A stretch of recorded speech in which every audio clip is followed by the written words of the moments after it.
Leslie Weatherhead has written a really fantastic book. It's a short book, but it's a fantastic book called The Will of God. And I have shared a particular story from that book with you before, and I want to share it again because it gets right to the heart of the matter when it comes to our topic for today. How can you believe in a God who allows suffering? So this is how the story begins. Leslie Weatherhead writes this: I was standing on the veranda of an Indian home darkened by bereavement. My Indian friend had lost his little boy, the light of his eyes, in a cholera epidemic. And at the end of the veranda, his little girl, the only remaining child, slept in a cot covered over with a mosquito net. We paced up and down, and I tried in my clumsy way to comfort and console him. But he said, "Well, Padre, it is the will of God. That is all there is to it. It is the will of God." Now, whenever we go through suffering, we go through chaos, we go through grief, loss, heartache, whenever we go through those kinds of things, we have this primal human need to find meaning in it, to try to make sense out of the senselessness, to try to come to terms with what in the world is going on. And what we're trying to do is to answer probably the oldest question known to human beings. And that question is why? Why is this happening? What's going on? Because if there's no reason for it, if there's no rhyme for it, it's really hard to get our brains around it. And so we try to find a reason for our suffering, meaning for suffering. And that question, why, is a question that every single one of us will ask at some point in our lives. So at the risk of overgeneralizing, I want to suggest that there are two primary ways that people respond to that question, why. Two primary ways that people respond to suffering. The first is to do as that father did, and to ascribe suffering to the will of God. To say that somehow in some way, our suffering is God's will for our lives. Now, for a lot of people, the thought that suffering is God's will brings comfort, because it holds out the hope that maybe there is some sense to the senselessness. Maybe there is some meaning to the meaninglessness of it all. Maybe somehow in some way the sacred, the divine, somehow in some way God is at work even if we can't see it. And at the very least, it offers us the comfort that God is still in control, that life isn't random. God is in control. And so for many people, to say suffering is God's will brings hope, and it holds them when they can't hold on.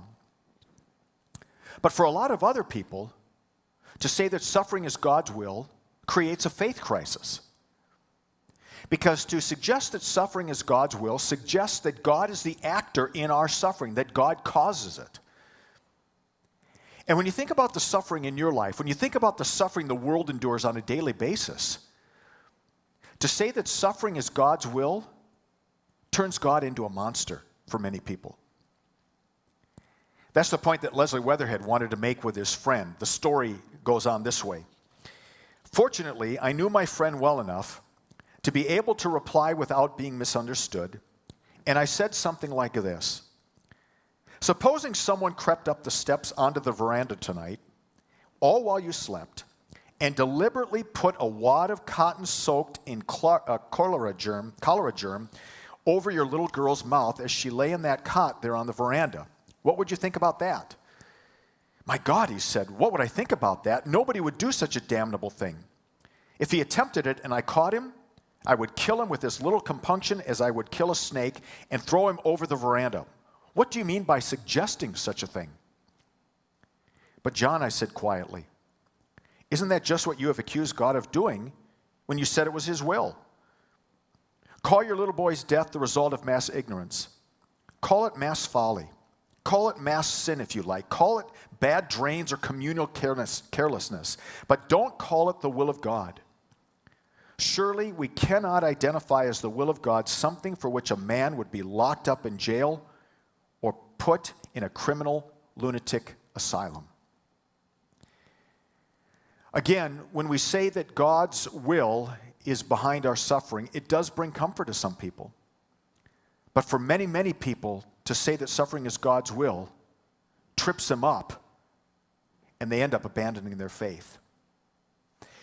There's a writer by the name of Harriet Sarnoff Schiff, and she went through tragedy in her life. Her little boy died too at a young age. He had a heart malfunction, and while the doctors were operating on him, he died. So her pastor came to see her, and here's what he said to her. I want to quote her. "I know that this is a painful time for you." This is what the pastor said to her. "But I know that you will get through it all right, because God never sends us more of a burden than we can bear. God only let this happen to you because He knows that you are strong enough to handle it." And so she looked at her pastor and she asked him this question. "So what you're saying is, if I were a weaker person, my son Robbie would still be alive today." And that brings us to the second way that people tend to handle suffering. And that's to begin by calling into question the very character of God, even to call into question the existence of God. And so the argument goes something like this. God is all powerful, and so therefore God can stop suffering. God is all loving, and so God would never allow anyone He loves to suffer. But since there is suffering, God is either not powerful, God is not loving, or God is not powerful and loving. And because many people aren't able to find decent answers to those questions, they end up abandoning the faith. And many people don't even consider the faith because they ask the question, how can you believe in a God who allows suffering? But just as there are challenges to say that suffering is God's will, there are also challenges when we deny the existence of God when it comes to suffering. So let's play that out for a moment. Let's just assume that God doesn't exist. It doesn't make suffering go away. You can take God out of the picture. You can question God's character all that you want, but suffering remains, and we still deal with the pain and the hurt of it. And we still deal with that big question. Why is this happening? We're still trying to find meaning. So if God is not in the picture, how do you explain suffering? Well, last week I quoted Richard Dawkins, who is probably the father of the modern-day atheist movement. I tried to read a quote from him, but he used such big words I tripped over most of them. So I'm going to try it again. This is a different quote, and here's how he speaks about suffering and evil. "The total amount of suffering per year in the natural world is beyond all decent contemplation. During the minute that it takes me to compose this sentence, thousands of animals are being eaten alive, and many others are running for their lives, whimpering with fear. Others are slowly being devoured from within by rasping parasites. Thousands of all kinds are dying of starvation, thirst, and disease. It must be so. If there ever is a time of plenty, this very fact will automatically lead us to an increase in the population until the natural state of starvation and misery is restored.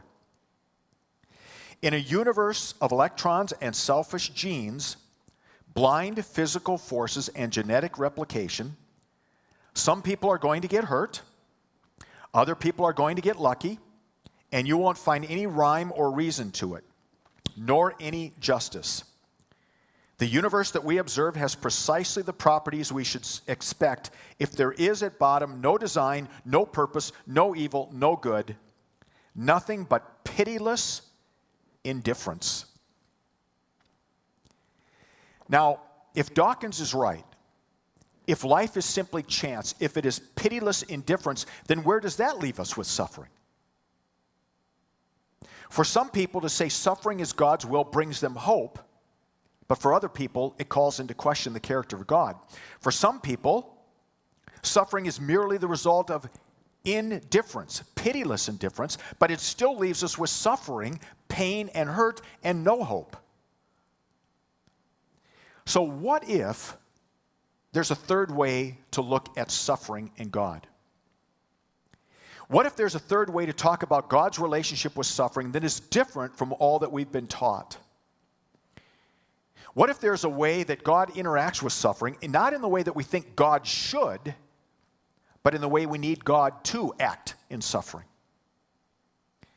Does suffering automatically mean that God is not loving, that God is not all-powerful, that God doesn't exist? And does suffering automatically mean that God is behind all of it? Well, those are big questions. And Christianity offers a third alternative, and is found in a cross. For Christianity, the story of the cross is the story of a God who lays it on the line for us, who enters into the human experience in a person of Jesus, so that God in the person of Jesus can experience everything that you experience as a human being, including suffering. The story of the cross is the story of a God who enters into solidarity with us. The story of the cross is the story of a God who suffers on your behalf so that you don't have to go through it alone. Who suffers on your behalf because life for you can be hard. And who suffers on your behalf so that he can speak to you in those moments of suffering with grace and with hope. The story of the cross is a story about a God who is involved in suffering, not causing it, but entering into it, suffering on the cross in order to identify with us, but at the same time to hold us and to get us through with resurrection. There's a theologian by the name of Reinhold Niebuhr.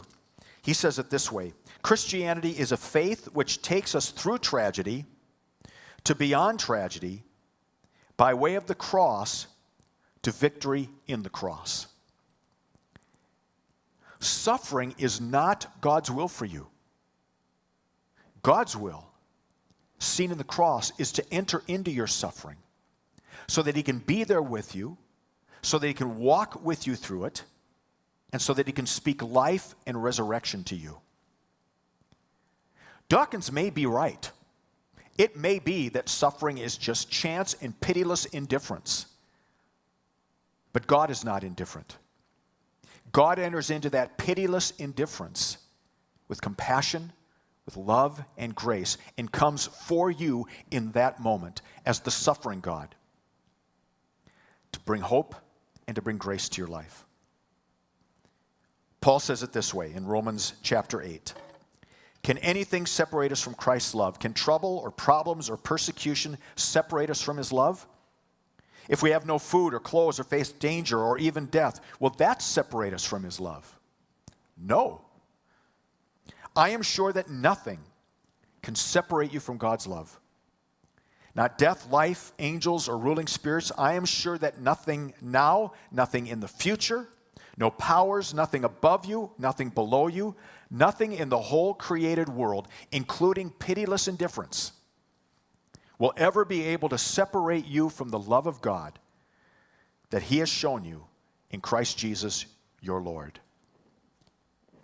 That's the God that Jesus believes in. And that God is for you right now.